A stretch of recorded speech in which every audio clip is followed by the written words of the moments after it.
குமார்.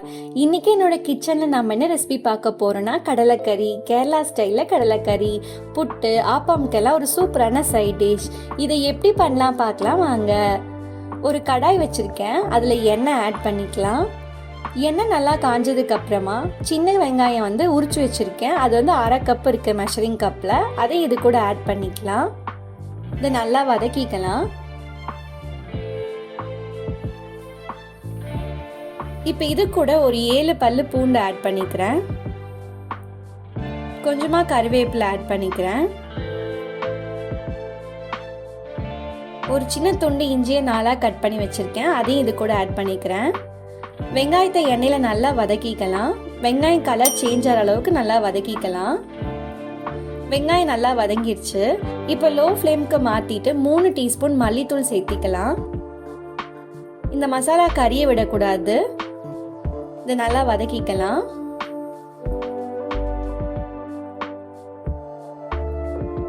இது நல்லா வதங்கினதுக்கு அப்புறமா ஒரு 1/4 மூடி தேங்காய் எடுத்து வச்சிருக்கேன், அதையும் இது கூட ஆட் பண்ணிட்டு ஸ்டவ்வை ஆஃப் பண்ணிட்டு இதை நல்லா கலந்து விட்டுக்கலாம். இது நல்லா ஆறுனதுக்கு அப்புறமா இதை ஒரு மிக்சர் ஜாருக்கு மாத்திக்கலாம். ஃபைன் பேஸ்ட்டை அரைச்சிட்டு வந்துடலாம். இப்போ குழம்பு பண்ணுறதுக்காக ஒரு ப்ரெஷர் குக்கர் வச்சுருக்கேன். அதில் தேங்காய் எண்ணெய் ஆட் பண்ணிக்கலாம். எண்ணெய் காஞ்சதுக்கு அப்புறமா 1/2 டீஸ்பூன் கடுகு சேர்த்திக்கலாம். கடுகு நல்லா பொரிஞ்சதுக்கு அப்புறமா 2 பெரிய வெங்காயத்தை பொடி பொடியாக கட் பண்ணி வச்சுருக்கேன், அதையும் இது கூட ஆட் பண்ணிக்கலாம். இது கூட 2 பச்சை மிளகாவை சேர்த்திக்கலாம். வெங்காயத்தை நல்லா வதக்கிக்கலாம்.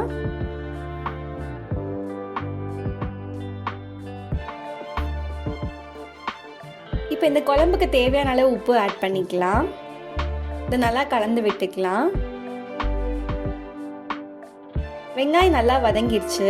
இப்போ 2 தக்காளி கட் பண்ணி வச்சுருக்கேன், அதையும் இது கூட ஆட் பண்ணிக்கிறேன். இதை நல்லா கலந்து விட்டுக்கலாம். வெங்காயமும் தக்காளி நல்லா வதங்கிடுச்சு. இப்போ இந்த ஸ்டேஜில் 1/4 டீஸ்பூன் மஞ்சள் தூள் ஆட் பண்ணிக்கலாம். 1 டீஸ்பூன் மிளகாய் தூள் சேர்த்திக்கலாம். இதை நல்லா மிக்ஸ் பண்ணிக்கலாம்.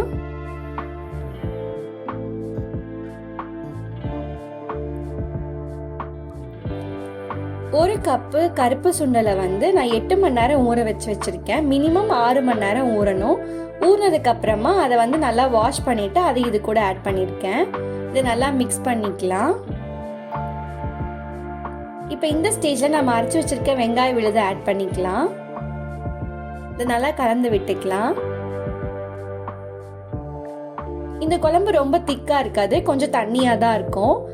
உங்களுக்கு கிரேவி எந்த அளவுக்கு தண்ணியாக வேணுமோ நீங்கள் அந்த அளவுக்கு தண்ணி ஆட் பண்ணிக்கலாம்.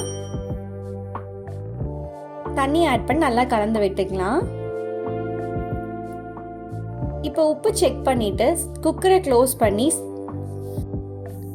ஸ்டீம் வந்ததுக்கு அப்புறமா விசில் போட்டு 6லிருந்து 8 விசில் வரைக்கும் விட்டு எடுத்துக்கலாம்.